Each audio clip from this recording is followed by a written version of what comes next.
Pour some kosher salt onto a baking sheet and then arrange the beets on top. Cover with plenty more salt and then pop them into a 375-degree oven to roast.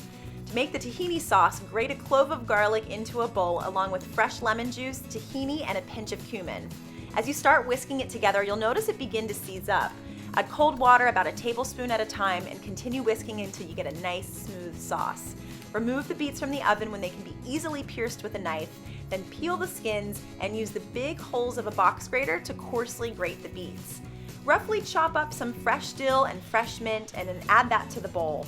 Pour in plenty of extra virgin olive oil, then the tahini sauce, and mix it all up until well combined.